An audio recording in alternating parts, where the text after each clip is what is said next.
चलिए, हमारा जो है चल रहा था क्या, केमिस्ट्री है ना, इलेक्ट्रोकेमिस्ट्री, रिडॉक्स अभिक्रिया, ये हमारी एक सीरीज चल रही थी। अगले इस वीडियो में आज बात करेंगे, है ना, क्या हेडिंग डाले हो, type of redox reaction, redox अभिक्रिया के प्रकार। क्या बोल रहे हैं, type of redox reaction, type of redox reaction, मतलब हम यहां पर बात करेंगे रिडॉक्स अभिक्रिया के प्रकार। अच्छा, रिडॉक्स अभिक्रिया के प्रकार के लिए एक साइड में लिख ले रहो।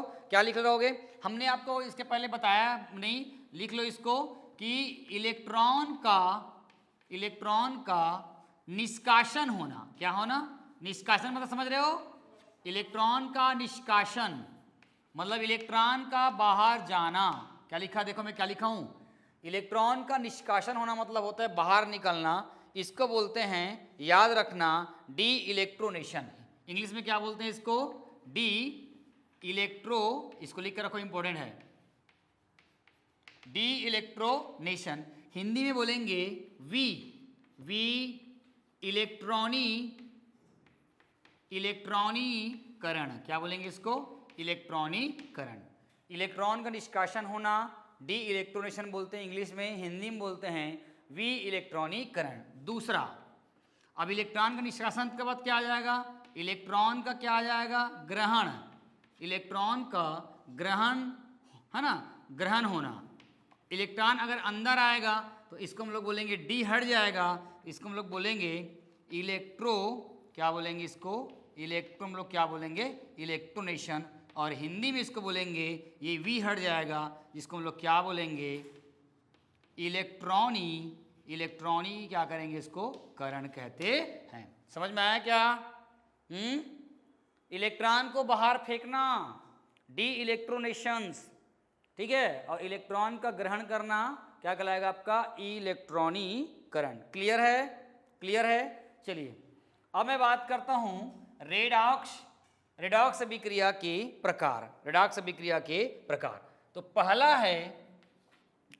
है, इसको इंग्लिश में याद रखना या हिंदी, दोनों इंपॉर्टेंट है, इंग्लिश में भी याद कर सकते हो इसको, लिखो, पहला है इंटरमोलिक्यूलर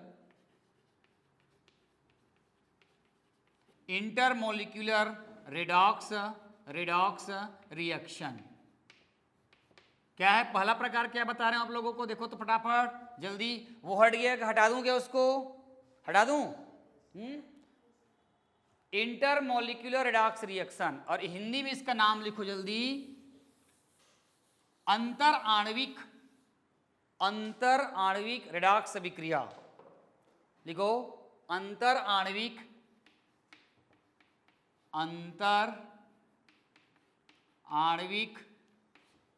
है ना, रिडॉक्स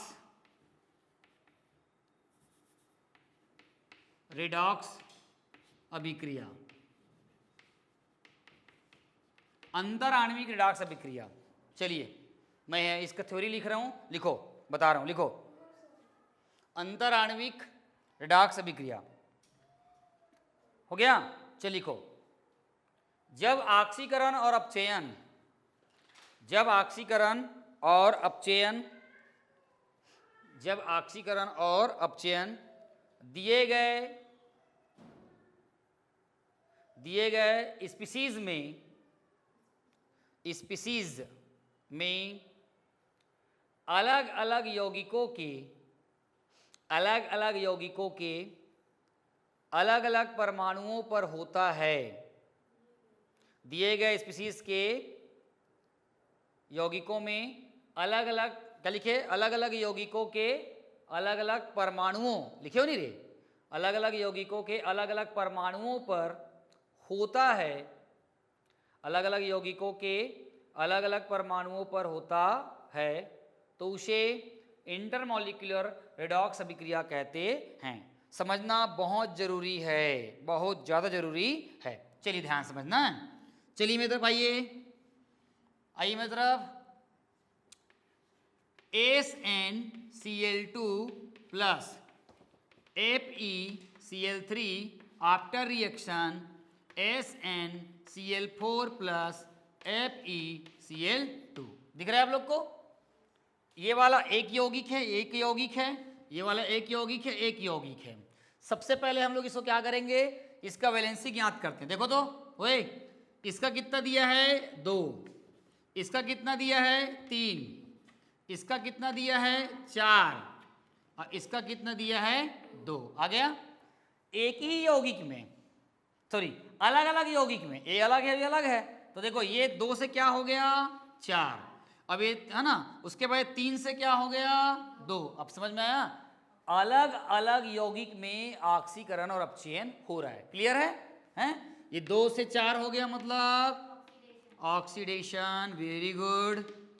उसके बाद ये 3 से 2 हो गया, फिर क्या जाएगा आपका रिडक्शन। समझ में आ रहा है?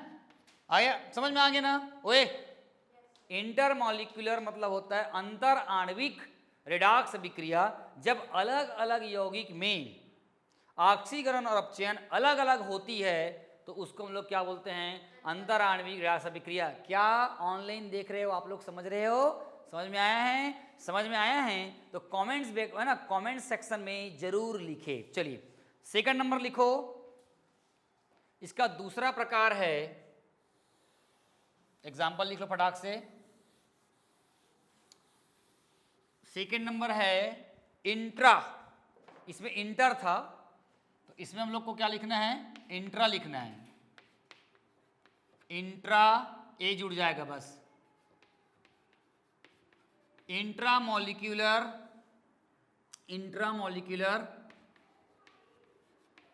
Redox reaction, intramolecular redox reaction, right. और हिंदी में इसको हम लोग क्या बोलेंगे मालूम है? हिंदी में अंतः, क्या बोलेंगे? अंतः आणविक, ठीक है, रेडॉक्स रिएक्शन। अंतः आणविक क्या बोलेंगे इसको, रेडॉक्स रिएक्शन, ठीक है। चलो एग्जाम्पल बताऊं, क्लोज करो इसको। चलिए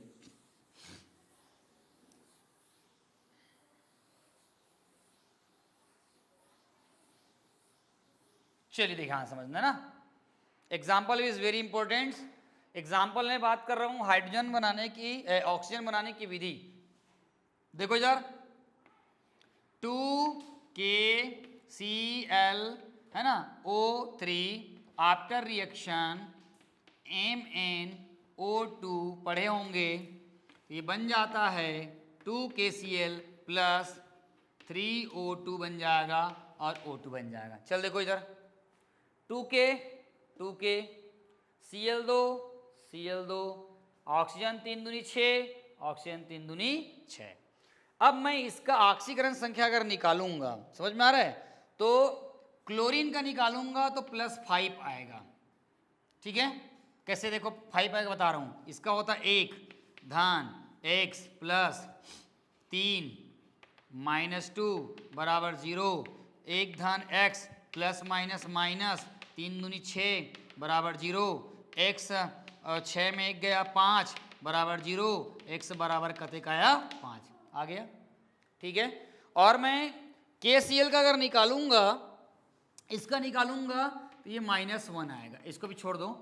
अगर मैं इसमें निकालूं O का निकालूं, देखो कैसे निकालता हूं, एक इसका 1 है धन क्लोरीन का कते का आया है 5, तो ये 5 आ गया धन 3x बराबर 0। मैं निकाल रहा हूँ ऑक्सीजन का, तो x मानूंगा, 3 दिया है।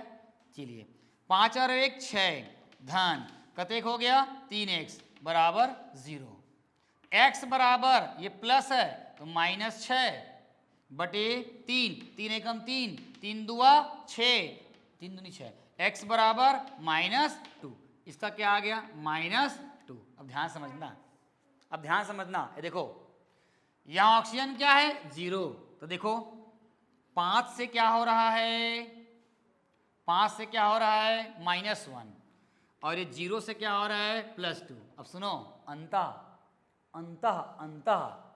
अंतः जब ऑक्सीकरण और अपचयन एक ही यौगिक के अलग अलग परमाणु पर हो, उसमें क्या था अलग अलग यौगिक के अलग अलग परमाणु, और इसमें क्या है एक ही यौगिक के अलग अलग परमाणु पे ऑक्सीकरण हो रहा है और अपचयन हो रहा है, उसको हम लोग क्या बोलेंगे? इंट्रा मॉलिक्यूलर बोलेंगे। चलो नोट कर लो, जल्दी नोट कर लो।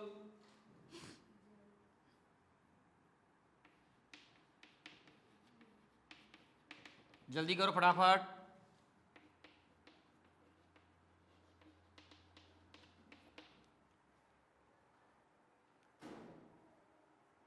ठीक है, तो समझ में आ रहा है क्या हो रहा है? क्या लिखोगे? जब ऑक्सीकरण और अपचयन एक ही यौगिक के अलग अलग तत्वों पर हो तो उसे हम लोग क्या बोलेंगे? ए हटा दूंगे, ऐसे जरूरत नहीं है कि लिखोगे इसको भी, नहीं रहने दे, जरूरत नहीं है, समझ तो आ गया आपको। चलो जल्दी, एक ठोर बचे इसका प्रकार, उसको भी कंप्लीट करते हैं। ठीक है, इसका तीसरा प्रकार भी इंपॉर्टेंट है, बहुत इंपॉर्टेंट है। ये चैप्टर बहुत मजेदार है, बता रहा हूं, बहुत मजेदार है। अगर अच्छे से करोगे तो, समझ रहे हो?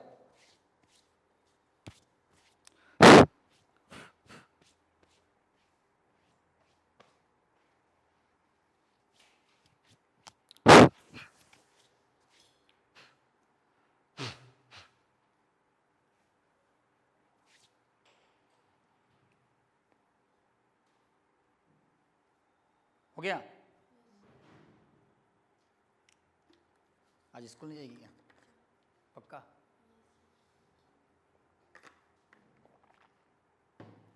एक डस्टर तो ला लेना मंग के वर्मा सर से, कोई ना कोई बैठा ऐसे कैसे करके जाने हैं। नहीं, सीधा चले जाना, बोलना बोलना सर जी वो रवि सर हॉस्टल में पढ़ाते हैं, एक रवि सर एक हॉस्टल में पढ़ाते हैं सर, वो एक वो चाहिए था, मतलब अपना डस्टर करके मांग लेना। ठीक है, चलिए, तो आप लोग सुन रहे थे बात को। चलिए तीसरा है ना? ठीक है, तीसरा प्रकार इसका मिटा दूं ऊपर वाला, चलिए मांग लेना, मिल जाएगा। चलिए अगला तीसरा प्रकार, तीसरा है ना, डेस्प्रोपोरेशंस रेडॉक्स रिएक्शन, इंग्लिश का नाम तीसरा DES, डेस्प्रो PRO, डेस्प्रो। ठीक है, पोरेशंस PORATION। सुनिए, इतना इंपॉर्टेंट है ये वर्ड, बाद में और काम आएगा, पी ब्लॉक में और डी ब्लॉक में काम आएगा, इसको अच्छा समझिएगा, बहुत इंपॉर्टेंट है। पी ब्लॉक में, डी ब्लॉक में इसका काम आएगा और नहीं बना पाओगे फिर। अभी अच्छा समझ लो इसको, तरीके से समझना, एकदम जबरदस्त फुल्ली कॉन्सेप्ट दे रहा हूं मैं। ठीक है, चलिए क्या लिखा है देखो तो, डेस्प्रोपोरेशंस, ये हो जाएगा रेडॉक्स, रेडॉक्स क्या हो जाएगा आपका? रिएक्शन। और हिंदी में बोलूंगा, बड़ा इंटरेस्टिंग है, हिंदी में इसको मैं क्या बोलूंगा? विषम अनुपात। क्या बोलूंगा? विषम अनुपात, या बोलूंगा असमानुपात,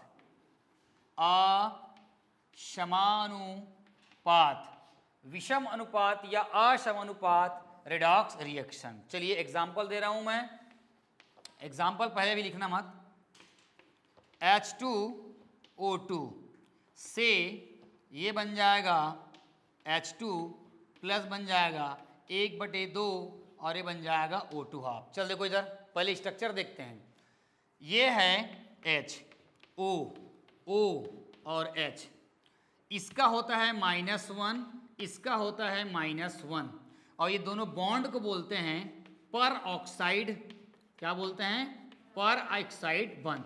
जब दो ऑक्सीजन परमाणु सिंगल बॉन्ड से आपस में जुड़े रहेंगे, उसी बॉन्ड को हम लोग क्या बोलते हैं? परऑक्साइड बंध बोलते हैं, और उसमें ऑक्सीजन की ऑक्सीकरण संख्या -1 होती है। समझ में आया क्या? अब इस बंदे का ऑक्सीकरण संख्या कतेक है बोल रहा हूं मैं? -1। ये मैंने इसको -1 मान लिया, इसका मैं निकालूंगा तो ये -2 हो जाएगा, और ये हो जाएगा आपका क्या हो जाएगा? 0। दिख रहा है इधर? H2O, एक खन O बचा, तभी मैंने लिख दिया, आधा लिख दिया है। क्योंकि छोटे बच्चों को हम उघरा रख नहीं सकते, मतलब बिना कपड़ा पहना नहीं रख सकते, तो ऑक्सीजन को हम ऐसे अगर रख देंगे तो वो गड़बड़ हो जाएगा, मतलब ये ऑक्सीजन ऐसा कभी नहीं होता, ऐसे नहीं होता। तो इसको मैंने ऐसे लिख दिया और आप लिख दिया, मतलब ये क्या हो गया, O धन O बराबर क्या होगा O2। समझ में आया क्या? अब देखो -1 से क्या हो रहा है, -2, ये बड़ा है, ये बड़ा है, ये छोटा है, तो क्या हो गया, रिडक्शन। Very good. और उसके बाद ये -1 से क्या हो गया, 0, तो बढ़ रहा है कि नहीं बढ़ रहा है, बढ़ रहा है, तो क्या बोलेंगे इसी को, ऑक्सीडेशन। मजा आ गया क्या?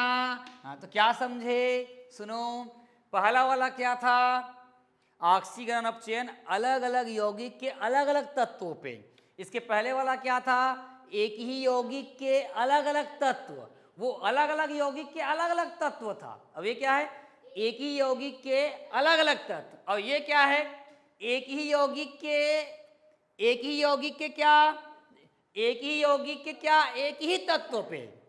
ये एक ही यौगिक है नहीं, इसी में देखो, इसी में रिडक्शन हो रहा है और इसी में क्या हो रहा है, आपका ऑक्सीडेशन हो रहा है। समझ में आया ना, क्लियर है? क्या बोलोगे इसको, एक ही यौगिक के एक ही तत्वों पर ऑक्सीकरण और अपचयन होता है, तो उसको हम लोग क्या बोलते हैं, विषम अनुपात या डेस्पोरेशंस रेडॉक्स रिएक्शन कहते हैं। क्या आप लोग को समझ में आया? UP board, Bihar board, Rajasthan board, MP board, समझ में आया आप लोगों को? समझ में आया तो कमेंट सेक्शन में एक प्यारा सा कमेंट्स लिखिए कि आपको कैसे लगा। तो ये जो मैंने बताया आप लोगों को रेडॉक्स अभिक्रिया के 3 प्रकार बताया। मिलते हैं अगली वीडियो में, हम आपको अगली वीडियो में लेकर आ रहे हैं, है ना, ऑक्सीकरण संख्या कैसे निकालते हैं केंद्रीय धातु परमाणु की या सेंट्रल एटम का। तक के लिए बने रहिए। केमिस्ट्री विद रवि सर, मोर संगवारी तुम्हार द्वार। धन्यवाद। फिर से आएगा वापस लेके। Thank you.